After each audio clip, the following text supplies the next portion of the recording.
Hello et bienvenue dans une nouvelle vidéo. Aujourd'hui, on se retrouve pour notre Will I Buy It hebdomadaire.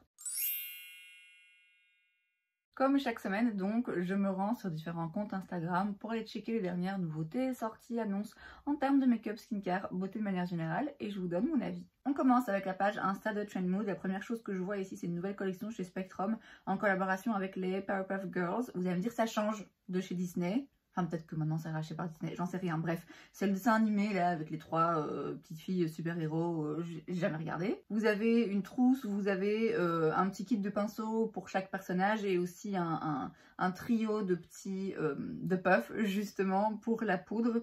Bon, si vous êtes fan, pourquoi pas, mais c'est pas mon cas donc ça m'intéresse pas. Ensuite, chez Sephora, on a un nouveau set de Sephora Favorites. Pour 52 $, vous avez pas mal de produits. C'est pas un set qui sera disponible à mon avis au Sephora France parce que je vois la marque Glossier qu'il n'y a pas en Sephora français. À moins que ça ne finisse par arriver, ce qui ne serait pas forcément une mauvaise chose.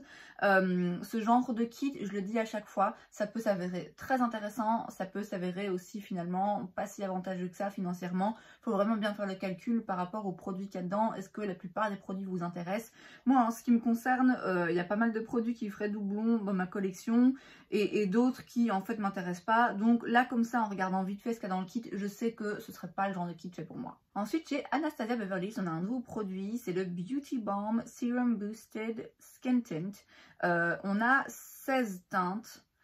16 teintes, c'est pas ouf. Alors, c'est une skin tint, donc j'entends que c'est une couvrance vraiment très légère. C'est vraiment un fluide teinté, mais sous forme de stick. Donc, effectivement, on peut avoir moins de teintes. Mais j'ai quand même l'impression, à les regarder comme ça, que bon, il y a quand même une grosse concentration de teintes dans justement les teintes les plus claires. Donc les teintes, je suis pas convaincue. C'est intéressant de faire ce genre de produit justement très léger, vraiment encre pour la peau, mais sous forme de stick. Pourquoi pas? Je serais curieuse de voir comment ça fonctionne et vraiment l'effet que ça donne, mais je vais jamais l'essayer sur moi parce que c'est pas le genre de produit que j'apprécie. Donc ici, ils disent qu'il y a 8 ingrédients skincare à l'intérieur pour une couvrance transparente à légère pour un look vraiment infini, naturel et un packaging qui prévoit une application facile et rapide.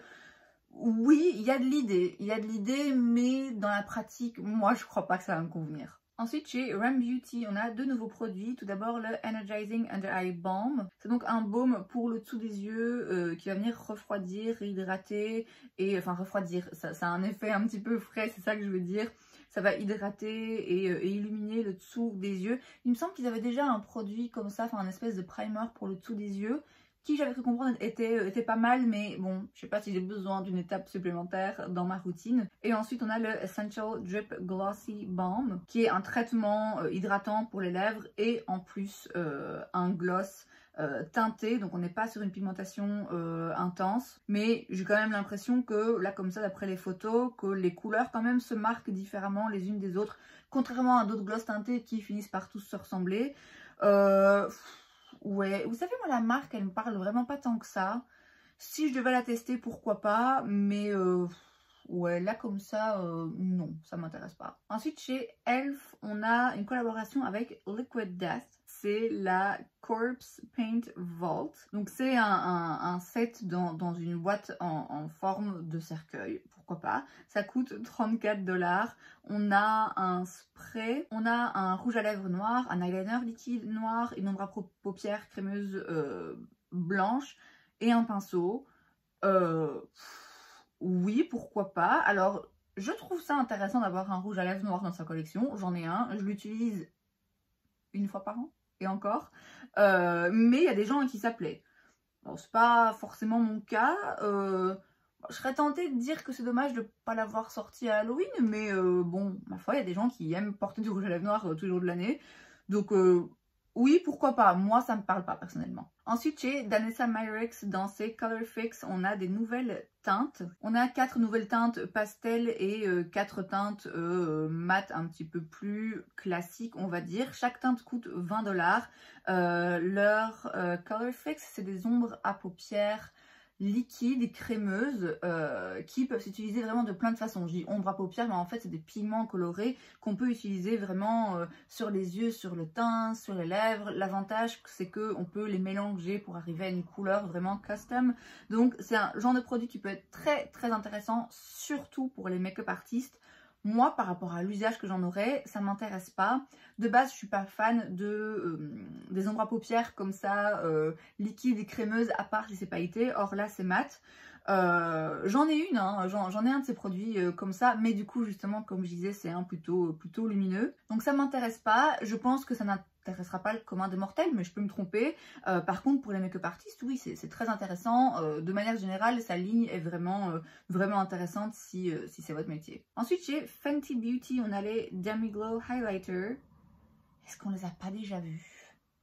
En fait, en voyant le produit, en voyant le packaging, j'ai l'impression, est-ce qu'ils n'avaient pas déjà été annoncés? Mais genre, on avait vu un sneak peek. Je sais plus, hein, je sais plus. Bref, on est donc sur un highlighter, on a 9 teintes différentes, ça coûte 40 $, c'est cher, non? C'est cher pour Fenty. Enfin, vous allez me dire, tout devient plus cher. Bon, on peut toujours compter sur elle pour les teintes et pour nous donner vraiment de la diversité et des teintes très foncées. Alors, je suis très curieuse, je les trouve très jolies. Il me semble lire que c'est en édition limitée, donc j'espère pas trop limitée quand même. Bon, le packaging est splendide. Moi, il me donne très envie parce qu'ils ont l'air très pailletés. Mais ce que je comprends pas, c'est le côté Demi Glow. Très franchement, en voyant le nom du produit, j'ai cru que ça allait être quelque chose, vous savez, une formulation plutôt cuite, très légère, qui se fond bien dans le teint. Un highlighter plutôt discret, justement pas trop glowy. Or là, c'est pas été quand même. Donc c'est plutôt le côté, d'après moi, le nom. Le produit n'est pas ce à quoi je m'attendais, simplement, en lisant le nom. Mais le produit m'intéresse, il est pailleté, c'est Fenty, je serais pas contre. Ensuite, chez Armani, on a le Luminous Silk Sunlit Creamy Bronzing Powder. C'est donc un bronzer en poudre, mais une poudre crémeuse. À mon avis, ça doit être une texture assez agréable. C'est lumineux, mais là, comme ça, en voyant les photos, j'ai pas l'impression que ce soit trop lumineux. On a 4 teintes. Je vois pas le prix, mais on sait que c'est très cher. Les 4 teintes, je trouve que c'est un peu juste, hein. C'est franchement un peu juste, surtout qu'il y en a 3 que je pourrais mettre. J'ai l'impression, là comme ça, en voyant les photos. Donc, bon, ce serait bien de faire des teintes un petit peu plus foncées. La teinte la plus claire a l'air quand même assez chaude, tirée un petit peu sur le jaune. Donc, je suis pas sûre que ça conviendrait à tout le monde. Mais bon, c'est des photos, hein, c'est difficile de se prononcer. Je pense que ce qui va faire le succès de cette poudre, c'est sa texture. J'ai l'impression, là comme ça, en lisant la description, en voyant les photos, que ça va être une texture vraiment très agréable à travailler et à fondre dans la peau. Mais bon, c'est cher, c'est pas une marque que j'achète. Et je vous dis, les teintes là, c'est quand même vraiment limite, hein. On a ensuite une nouvelle marque de make-up. C'est la marque Ortega, créée par un make-up artiste du nom de Étienne Ortega, que je ne connais pas. Pour le moment, on a des produits pour les lèvres et aussi des color sticks, donc qui peuvent s'utiliser, j'imagine, de différentes façons. C'est des sticks, oui, peut-être aussi juste pour les lèvres. Les prix vont entre 16 et 22 $, donc ça reste raisonnable. C'est pas non plus vraiment drugstore, mais on s'en approche vu que tous les prix augmentent. Je connais rien de la marque, vu qu'elle est neuve. Je connais rien du make-up artiste derrière la marque. Donc voilà, très franchement, j'ai pas vraiment d'avis pour le moment. Ensuite, chez Armani, toujours, on y revient, on a le Luminous Silk Cheek Tint. Ce sont des blushs liquides. On a 6 teintes. Des teintes, pour le coup, vraiment assez différenciées. Vous savez, parfois, ce qui me dérange dans les lancements de blush, c'est qu'ils vous sortent 6 teintes de juste rose un petit peu différents. Là, il y a vraiment des teintes différentes, notamment un rouge. Vous savez, j'ai très envie d'un blush rouge, mais que je dois attendre que mon no-buy soit terminé. Même quand ce sera le cas, je pense pas que j'achèterai celui-là. Bon, d'une part, parce que c'est pas une marque cruelty free. D'autre part, parce que même si je vois le prix, je le devine. Et bon, pour un blush rouge que je veux tester parce que j'ai une lubie, dépenser 40-50 balles le blush, ça me paraît un petit peu beaucoup. Mais, ouais, bah c'est des blushs, hein. C'est des blushs crémeux, liquides. C'est des jolies couleurs. Ouais, c'est joli, mais c'est non. Toujours des blushs, mais pas exactement nouveaux. En fait, ce sont les powder blush de chez NARS qu'ils ont simplement reformulés et on a des nouvelles teintes. On aura donc en tout 20 teintes. Je sais franchement pas lesquelles sont neuves, lesquelles sont préexistantes. Ils coûtent 34 $ chaque. J'ai un blush de chez NARS. J'ai aussi un petit duo avec le blush Orgasme que moi perso, je trouve pas si dingue que ça. Enfin, disons qu'il ne me va pas, voilà, je trouve pas qu'il soit très flatteur sur mon teint, il est un petit peu trop lumineux. Mais pour en revenir à ce blush en particulier, bon, il y a des teintes ici qui ont l'air jolies. C'est un produit assez culte, hein, un blush de chez NARS. J'en ai un, je suis contente d'en avoir un. Je n'ai pas forcément besoin d'en avoir d'autres. Ensuite, chez Sephora, on a un nouveau produit, c'est le Matte Bronzer Powder. C'est donc un bronzer en poudre. On a 5 teintes, ça coûte 16 $. Alors, j'ai l'impression que les teintes foncées tirent un petit peu vers le rouge. Après, comme toujours, hein, c'est des photos, c'est difficile de se faire une idée. Bon, là au moins, le foncé va vraiment vers le foncé. On a quand même une distinction entre les teintes. Dans les plus clairs, il y en a une un petit peu plus froide, il y en a un petit peu plus chaude. Je serais curieuse d'aller voir en vrai, de voir à quoi ressemblent les teintes. Parce que soit il y a des sous-tons ici vraiment très très bien faits, soit c'est à côté de la plaque. Là, comme ça, en voyant les photos, d'après moi, c'est qui tout double. Ouais, il y a quand même des teintes ici qui m'ont l'air... qui me laisse perplexe. Mais écoutez, c'est un produit abordable. J'avais un bronzer avant de chez Sephora qui était vraiment très bien, j'avais rien de mal à en dire. Donc, pourquoi pas. Et enfin, chez Elf, j'ai le Power Grip Dewy Setting Spray. C'est donc un spray pour fixer le maquillage qui va donc, comme c'est dans la ligne Grip, qui va venir agripper le make-up et hydrater la peau et apporter un fini un petit peu dewy. Ça coûte 10 $. C'est apparemment un biphasé. Alors, ils disent que ça colle pas et que c'est pas gras. Je doute un peu, hein. Je doute un peu. Je pense pas que c'est le genre de spray qui, moi, va me convenir. Mais c'est malin de leur part de continuer à étendre leur gamme Grip, puisqu'elle a eu pas mal de succès.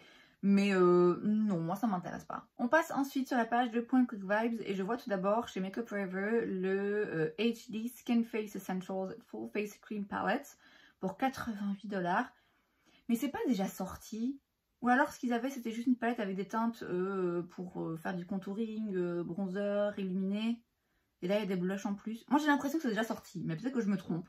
Ou peut-être qu'ils avaient juste sorti une première version et là qu'ils en sortent une deuxième, j'en sais rien. En tout cas il y a 2 harmonies, Light to Medium et Tan to Deep. C'est très cher, 88 $, mais bon c'est vrai que du coup on a pas mal de produits pour faire une bonne partie de sa base de make-up. C'est le genre de produit encore une fois qui je pense parlerait sans doute plus aux make-up artistes.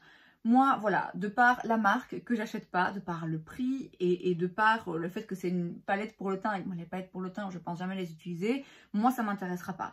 Maintenant, c'est vrai que ça a un côté un petit peu tout en un, mais ouais, c'est pas ce que je recherche. Chez Hair Cosmetics, on a la Butterfly Collection Gradient Face Palette. Ça coûte 99 $. Oh, ah ouais, ok. Alors vous avez 8 blushs à l'intérieur, mais quand même, je peux vous faire acheter 8 blushs dans des marques différentes, ça vous coûtera pas 100 balles. Hein.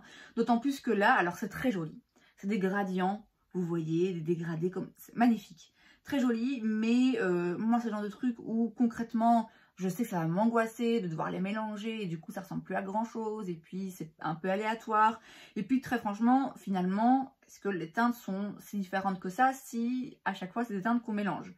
Donc c'est joli, mais pour moi ça vaut pas le coup. Ensuite chez Chantecaille, tiens, puisqu'on parle de prix complètement dingue, j'ai le Lip Balm Rose de mai, ça coûte 52 $.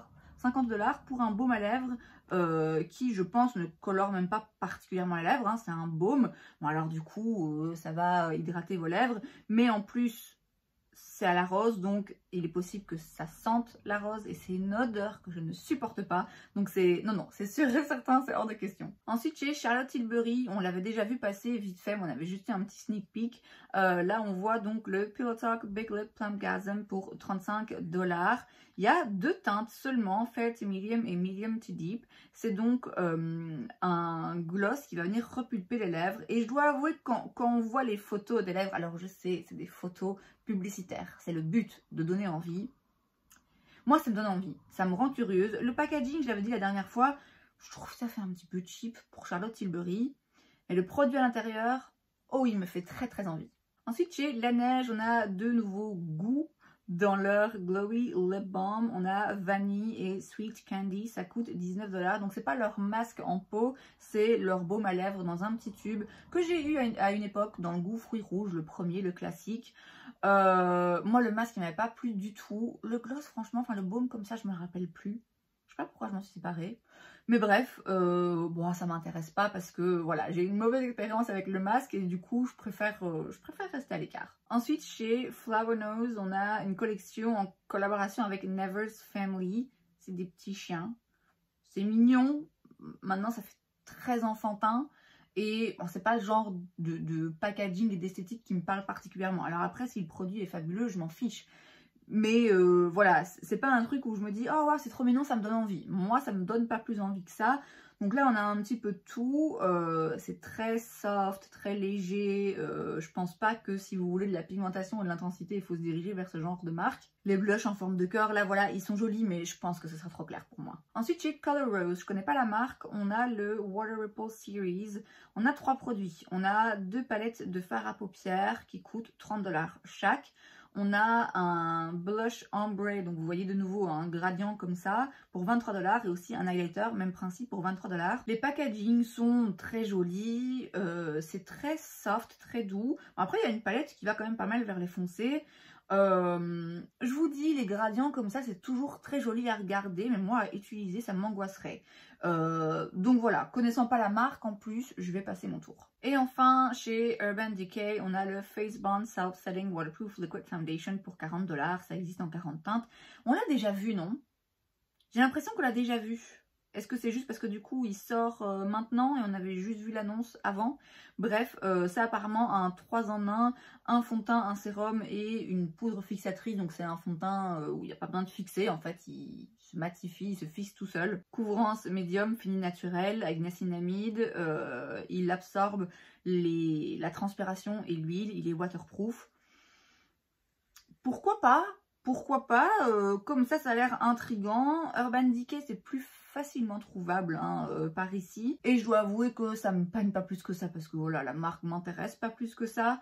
Je serais curieuse de voir des revues parce qu'il se peut que ce soit un fond de teint du coup absolument incroyable. Mais ouais, ça me parle pas moi. Et c'est donc tout pour cette vidéo, j'espère que ça vous a plu. Si c'est le cas, n'hésitez pas à laisser un like. Vous pouvez aussi vous abonner à ma chaîne parce que c'est gratuit, donc pourquoi pas. Et moi, je vous vois la prochaine fois. Bye!